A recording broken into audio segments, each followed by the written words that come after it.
लेकिन याद रखिएगा, चाहे पिछले बार का भी आंदोलन हो, उसके पिछले बार का भी आंदोलन हो, है ना, हर आंदोलन का प्रभाव पड़ता है। आप किस तरीके से बात रख रहे हैं, मैं बार बार बोल रही हूं, उसका प्रभाव पड़ता है। अगर आप वहां पर रिवेंज निकालने जा रहे हैं, लड़ने जा रहे हैं या किसी प्रकार की राजनीति करने जा रहे हैं, तो इस आंदोलन का नकारात्मक प्रभाव पड़ेगा, याद रखिएगा। यदि आप यूपी बिहार की तरह अपनी मांगों को रखने जा रहे हो और यहां पर आप 100% सही हैं, ट्रस्ट मी, लेकिन याद रखिएगा, चाहे पिछले बार का भी आंदोलन हो, उसके पिछले बार का भी आंदोलन हो, है ना, हर आंदोलन का प्रभाव पड़ता है। आप किस तरीके से बात रख रहे हैं, मैं बार बार बोल रही हूं, उसका प्रभाव पड़ता है। अगर आप वहां पर रिवेंज निकालने जा रहे हैं, लड़ने जा रहे हैं या किसी प्रकार की राजनीति करने जा रहे हैं, तो इस आंदोलन का नकारात्मक प्रभाव पड़ेगा, याद रखिएगा। यदि आप यूपी बिहार की तरह अपनी मांगों को रखने जा रहे हो और यहां पर आप 100% सही हैं, ट्रस्ट मी।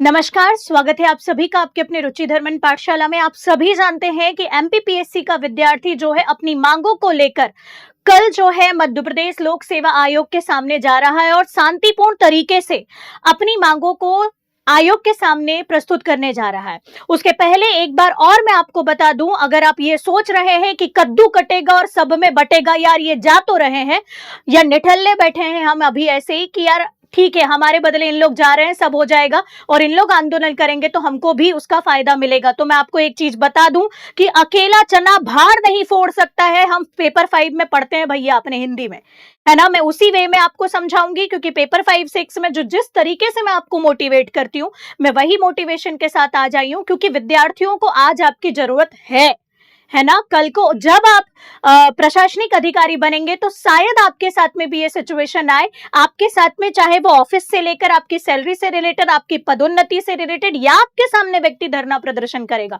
तब हाथ पे हाथ धरे बैठोगे क्या?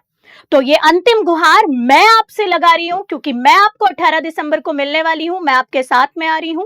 उससे पहले आपके कुछ और मिथ हैं, जैसे आपको मैं बताती हूं कि जैसे हमारे मन में ये आता है कि यार हम आयोग के सामने यदि प्रदर्शन करेंगे तो कुछ होना जाना नहीं है ना, डर लगता है हमको। सबसे मेन बात यही है, आप डर रहे हैं, है ना, दुबक कर बैठे हैं, डर लग रहा है यार, या ये सोच रहे टाइम बर्बाद होगा, नोटिफिकेशन आ गया है। तो बेटा 16 फरवरी की डेट आपको पहले से पता थी, मैं आपको पहले बता दूं, है ना, कोई नया काम नहीं हुआ है। और अभी भी वो मैं बार बार बोल रही हूँ, उसके ऊपर लिखा है संभावित दिनांक।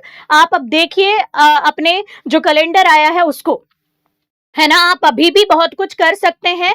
संभावित दिनांक है, फॉरेस्ट मेंस की डेट उनने दी नहीं है, तो क्या फॉरेस्ट का मेंस होगा ही नहीं 2025 में, है ना। तो ये एक प्रलोभन आपको दिया गया है, याद रखिएगा। और ये प्रलोभन आपको हर साल मिलता है दिसंबर में। और कौन सी ऐसी परीक्षा है मुझे बताइए जो वो उस कैलेंडर के अकॉर्डिंगली हुई है, पहली बात, है ना। और अब आपने अगर मन बना लिया है, हम इतने आगे तक पहुंच गए हैं, तो कल का दिन बस एक दिन आप निकालिए, मैं बोलूंगी बच्चों को साथ आना पड़ेगा, तभी आपकी मांगे पूरी होगी। अब कुछ मिथ है कि यार जो व्यक्ति आंदोलन करता है, प्रोटेस्ट करता है, उसका सिलेक्शन नहीं होता, वेस्ट ऑफ टाइम है। मैं आपको बता रही हूं, ये आंदोलन हमने किया है ना। इसके पहले भी, क्योंकि मेरे पास ज्यादा पिक्स नहीं थी, हम यहाँ पर पीएससी की रग रग से वाकिफ है, शायद आपको इस चीज से कुछ सीखने मिले, या ये जो 18 तारीख का आंदोलन है उसमें हेल्प मिले।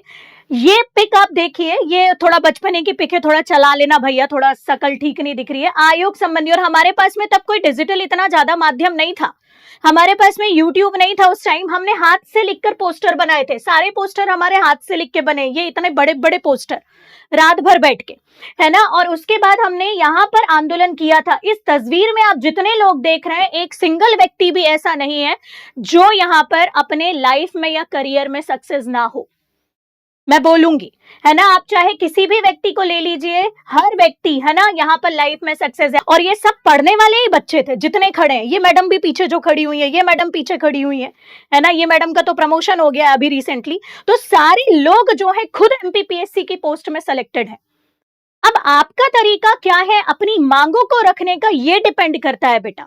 और इस बार हमने मन बनाया है, मुझे लगता है अभी तक जो है मैं पूरी प्रतिक्रिया देख रही थी बच्चों की, उसके बाद ही मैंने इतना बड़ा कदम उठाया है कि मैं इस तरीके से वीडियो बनाऊं। है ना? ऐसा नहीं है कि मुझे डर नहीं लगा होगा या मेरी नौकरी नहीं है या मैं पढ़ा रही हूँ तो मेरे ऊपर बात नहीं आएगी, क्योंकि मैं भी मेरी नौकरी छोड़कर बैठी हूँ, या मुझे भी जैसे बाकी लोग सोच रहे हैं वैसा डर लग रहा होगा कि यार कल को कुछ हो जाए तो जो चीज आपके साथ हो रही है वो हो रहा होगा। लेकिन एक बात याद रखिएगा, यदि आप अपने साथ जो अहित हो रहा है उसके खिलाफ आवाज नहीं उठा पाएंगे तो याद रखना इस पूरी चीज का दोष आपके ही ऊपर जाएगा।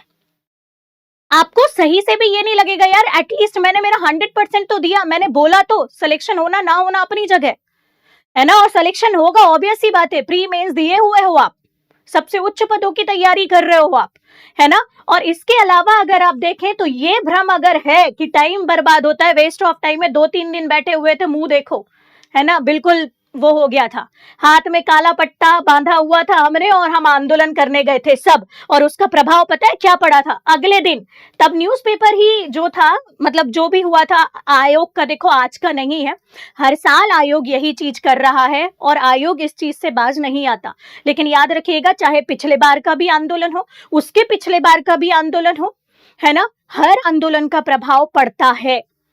आप किस तरीके से बात रख रहे हैं, मैं बार बार बोल रही हूं, उसका प्रभाव पड़ता है। अगर आप वहां पर रिवेंज निकालने जा रहे हैं, लड़ने जा रहे हैं या किसी प्रकार की राजनीति करने जा रहे हैं तो इस आंदोलन का नकारात्मक प्रभाव पड़ेगा, याद रखिएगा। यदि आप यूपी बिहार की तरह अपनी मांगों को रखने जा रहे हो और यहां पर आप 100% सही हैं, ट्रस्ट मी, है ना, कुछ भी गलत करने नहीं जा रहे हैं आप, आंदोलन का मतलब नकारात्मक मत लीजिए, मैं बार बार बोल रही हूं, है ना। अगर आप देखें तो उसका प्रभाव ये पड़ा था कि भैया हमारे सारे जो अगले साल तक में जो पेपर्स थे या थी चीजें थी, और पोस्ट भी ज्यादा आई थी, 570 पोस्ट आई थी उसके बाद में, है ना, और 400-500 पोस्ट आई थी, तो आपने किस तरीके से बात रखा है, शांतिपूर्वक तरीके से अपनी बात कैसे मनवाई है, ये डिपेंड करता है ना। और इसके अलावा हम जब कल 18 तारीख को मिलेंगे तो उसके पहले आपको कुछ बातों को याद रखना है कि हम सारे लोग एकत्रित होने वाले हैं भंवर कुआं में, जो डीडी गार्डन है भोलाराम उस्ताद मार्ग के सामने, वहां हमको 10 बजे एकत्रित होना है, याद रखिएगा। दूसरी बात, आप सभी को अपना ध्यान रखना है, पहली बात, है ना, और खाने पीने की जो भी चीजें हैं थोड़ा बहुत जो है, और पानी की बोतल अपने साथ जरूर रखिएगा, ज्यादा हो तो पानी की बोतल में ग्लूकोज रख लेना या ग्लूकोज का पैकेट रख लेना, क्योंकि देखो चलना तो पड़ेगा, है ना। दूसरी बात, ठंड से बचने के लिए सामग्री जरूर लेकर आना, अपने हाथ में पोस्टर और जो भी आपकी मांगे हैं, जो भी आपके सीनियर्स या जितने भी स्टूडेंट्स लोगों ने बनाए उनको लेकर चलना है ना। और नारे का भी एक पीडीएफ है, अगर आपने टेलीग्राम चैनल या इंस्टाग्राम चैनल या जो भी है इन लोग जहां प्रोटेस्ट कर रहे हैं उनके लिए एक उन्हें अलग से टेलीग्राम चैनल बनाया, उस पर आप देख लीजिएगा, है ना। दूसरी बात, गर्ल्स एस्पिरेंट को बढ़ चढ़ के हिस्सा लेना है, आपके बिना कुछ भी नहीं हो सकता, बिल्कुल सही है ना। अगर आप देखें तो स्त्री पुरुष हमने भी पढ़ा है, हम एमपीपीएससी मेंस में पेपर 5 में अब भी लिख कर आए हैं कि नर और नारी जो है वो संसार रूपी जो गाड़ी का पहिया है, संसार रूपी जो गाड़ी है भैया उसके बड़े महत्वपूर्ण पहिया है, अगर एक भी पहिया यहाँ पर डगमगाएगा तो आपकी गाड़ी गिर जाएगी। तो महिलाएं और लड़कियां, गर्ल्स जो है आगे आए, है ना, एक तरीका होता है, बिल्कुल ना घबराएं, अपनी मांगों को रखने का वो तरीका अपनाया जा रहा है। और मैं बच्चों से भी निवेदन करूंगी, जितने भी लोग आंदोलन में चल रहे हैं, शांतिपूर्ण तरीके से आंदोलन को करना है हमें, और ऐसा कोई भी कार्य नहीं करना है जिससे ये प्रदर्शन हो कि यार हम कल को भावी अधिकारी बनने के लायक नहीं है, याद रखिएगा। और लड़कियां आ सकती हैं, मैं भी आपके साथ आऊंगी, है ना। नेक्स्ट, शांतिपूर्ण तरीके से हमको यात्रा में शामिल होना है, इस बात को विशेष ध्यान रखिएगा, और किसी भी प्रकार के अपशब्द का प्रयोग नहीं करना है, विशेष ध्यान रखिएगा, है ना। बार बार बोल रही हूं, नैतिक मूल्य जो 4th पेपर में पढ़ते हो वो दिखना चाहिए, क्योंकि कल को ये सिचुएशन आपके सामने भी बन सकती है जब आप डिप्टी कलेक्टर और डीएसपी बनकर सामने जाएंगे, है ना। आपके सामने भी धरना प्रदर्शन होगा, हो सकता है आप भी अपनी मांगों को लेकर बनने के बाद भी धरना प्रदर्शन करेंगे, है ना। अगला, जब तक आपकी मांगे लिखित में नहीं मिल जाती, ये कहना है तब तक आपको आयोग के पास में बैठे रहना है ना, वो देख लेंगे उसके बाद, पहले 18 तारीख को तो आओ कि कैसे बैठना है, क्या करना है, वहीं पर डिसाइड होगा। नेक्स्ट है, जो लोग इंदौर नहीं आ पा रहे हैं वो अपने अपने जिला कलेक्टर में मजिस्ट्रेट को जाकर ज्ञापन सौंपेंगे और उसकी फोटो लेकर पोस्ट करेंगे। याद रखिएगा, जो टेलीग्राम चैनल बनाया गया है उस पे ज्ञापन का फॉर्मेट भी है, यदि आपको किसी प्रकार की कोई दिक्कत होती है तो, है ना। अन्य जिला संस्थानों के जो कोचिंग सेंटर्स हैं उनसे भी निवेदन है कि एक बारी एकजुट होने की जरूरत है, होइए एकजुट। नेक्स्ट है, सोशल मीडिया पर #MPPSC न्याय यात्रा, MPPSC प्रोटेस्ट के साथ पोस्ट करें। आपकी जरूरत है अभी हमारे स्टूडेंट्स को, हमको, क्योंकि जब तक हम एक साथ नहीं आएंगे, याद रखना, बार बार बोल रही हूं, 4th पेपर 5th पेपर तुम पढ़ते हो, पल्लवन संक्षेपण में मैं आपको सिखाती हूं कि अकेला चना भाड़ नहीं फोड़ सकता। याद रखिएगा, पेपर 6 में हम एक पल्लवन बहुत मजेदार तरीके से करते हैं कि जब दांत रहे मजबूत तो भाग जाए यमदूत। यमदूत भी भाग जाता है यदि आपका इरादा मजबूत होता है तो अपने इरादे को मजबूत रखिए, शांतिपूर्ण तरीके से, सकारात्मक रहकर, नैतिक मूल्यों के साथ में। मिलते हैं कल सुबह 10 बजे भोलाराम उस्ताद मार्ग के सामने, आयोग के सामने हम अपनी मांगों को रखने जा रहे हैं। बहुत बहुत धन्यवाद। एकजुट रहेंगे तो सब कुछ संभव है। धन्यवाद।